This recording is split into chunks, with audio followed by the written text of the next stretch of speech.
Welcome, everybody, to the Point Loma podcast. I am Sarah Butterfield, Director of Children and Family Ministry. And I am Ryan Silvia, the Director of Youth and Young Adults here at Point Loma Church. And why are we here today, Ryan? Well, Sarah and I have come together to share some practices that we've seen be effective in the spiritual lives of our children, family, and youth. That's right. And we're doing this alongside the church's Lent curriculum meeting in house groups. And we're hoping that this very practical podcast will empower parents to form their children's faith at home, no matter how old your kids are. So to start off, I would love to know how you grew up thinking about spiritual practices. Like, did your church talk about them, or when were you kind of introduced to this idea of spiritual practices? Well, for me, unfortunately, growing up, I never knew what spiritual practices were. We went to church on Sunday, and that was kind of it. But lucky for me, when I got involved in college, there was this group called InterVarsity, and they are really, really big on a lot of these like spiritual practices and being intentional about your walk with God. So about once a week, I would go out. They had a giant maze out on campus that you would just walk, and it was a big spiraling circle, and I'd spend about 15-20 minutes a week just spending time with God. And that was one of the like big times in my life where I realized that God was here. He was right there with me, and it helped me to just really realize who he was as a person. That is so cool that they had a maze you could walk. Yeah. I grew up in churches that heavily emphasized Bible reading, Bible memorization, and prayer. That was all I knew of spiritual practices. And it wasn't until actually I became a mom that I realized that I needed other options, and two, there were actually a whole lot of other options out there. So my quiet time couldn't look like the ideal quiet time that I was led to believe needed to look like when I was growing up. I couldn't get awake ahead of my kids. And I just found myself needing other ways to connect with God. And so that is when I started getting creative and really learning about what was out there, which is a lot. And so I've learned a lot about what spiritual practices are. And so I want to just give a quick intro here. Here's what they are. They are tools of transformation to help us grow more and more into the likeness of Christ. They are a way to know and love God more intimately. And they help us with the how-to of loving God and loving others. Well, before we move on, I want to make sure we also understand what spiritual practices are not. And a big misconception about spiritual practices is they're a way to show off. And spiritual practices is not a way to boost your ego, to show other people how good of a Christian you are. Spiritual practices are to take care of your internal heart. It's a way for you to connect with God, and it is not a way for you to like you're performing or like you're the center of the show. This is about taking care of your heart and just spending time with God. That's right. That's right. And so this week we're kicking it off with Incarnation. I do not even know what that means. It's a really big word that means physically doing things with spiritual meaning. Love that. So, for example, the church is gathering on Ash Wednesday for the imposition of ashes. And it's a very physical thing. And those ashes symbolize our physical death and the hope of resurrection through Christ, as well as our repentance and humility. And the other two big sacraments in the Presbyterian tradition are communion and baptism. Again, both very physical, but lots of spiritual meaning there.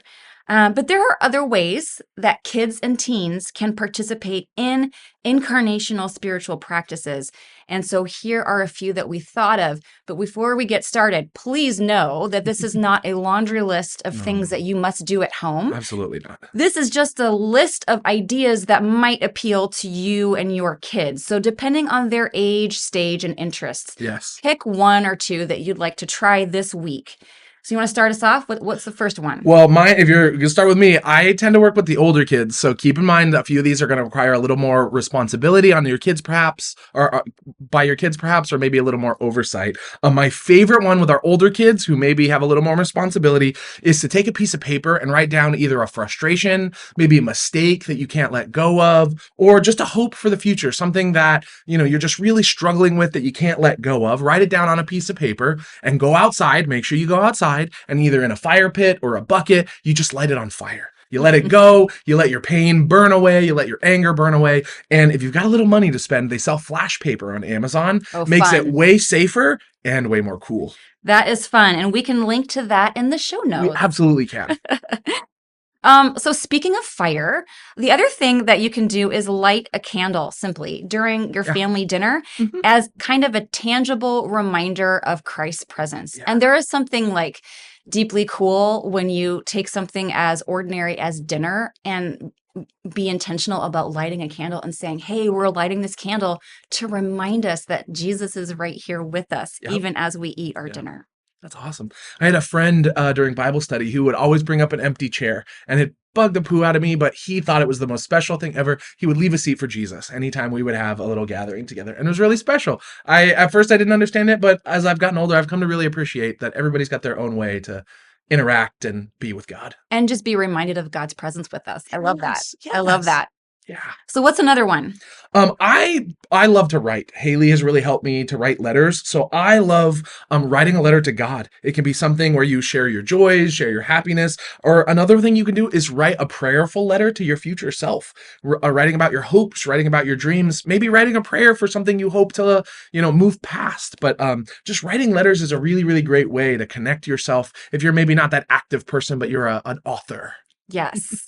Yes, I love that. Another fun thing you can do is you can create a worship playlist together. And so this is great no matter how old your kiddo is, but you can preview songs like on Spotify or whatever and decide together what you want to add.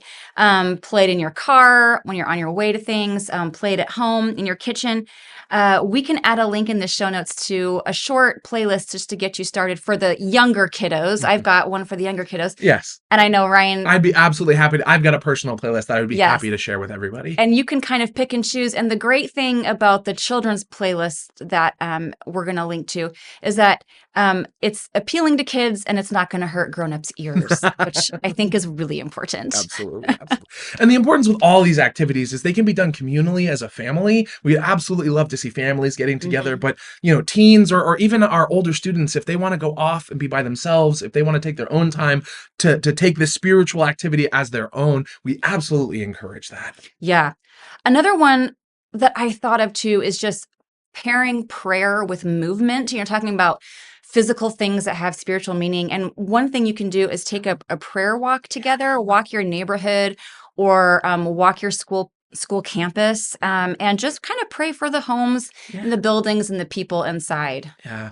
I think one of the beauty about spiritual practices is it can really look like anything, right? As long as you are making space for God, you're allowing him to enter into whatever activity, whatever you're doing. Maybe you have a family walk that you take in the mornings, adding in a prayer component to it is really, really easy. And I think it would be a beautiful way to experience God as a family without shoehorning him in and making it feel like, this is something we have to do. Right.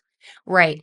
Another thing that might come naturally too to your kids, depending on their interest, is building stories with Lego. So taking a Bible story and, not just like sitting there in the kind of old-fashioned devotional type of way where we're going to sit around the table and I'm going to read a Bible story and everyone's going to listen, but maybe getting out the Legos and say, let's read a story and then let's create one of the scenes together. Yes. And using that as a jumping off point for what's happening in the story, what the story is telling us about God. It's a really physical way to bring about these like spiritual truths. Yeah, I think that's so special. One of the biggest struggles I have with teens and reading the Bible and engaging in spirituality in this way is they always, well, it's so boring. It's so lame. It's so boring. But using Legos or using drawing or art or as a way to engage in the text is an absolutely amazing way to make the text come alive, to make it feel relevant. Yes. And who doesn't love little Lego Jesus? Exactly. I mean, come on. Exactly. And if Lego isn't your thing, try Play-Doh. Oh, Play-Doh's amazing. Play-Doh to make one of the characters or one of the objects in the story that can be really meaningful as well. Well, do we have any other ideas? I think we kind of hit on quite a lot. We did. And we hope that you will find one or two of these ideas that you can try with your kids this week. And find us at church. Let us know how it goes. Yeah, we'd absolutely love to hear about your stories. Teens, please come let me know how there's a new spiritual practice that changed your life. All right. Thanks so much, Ryan. Of course. Thank you, Sarah. This is a wonderful time. Well, thank you so much for tuning in this week. Make sure you check out our podcast next week on contemplation, and you can find that wherever you listen to your podcasts. And if you're on YouTube, make sure you like and subscribe. We'll see you next week.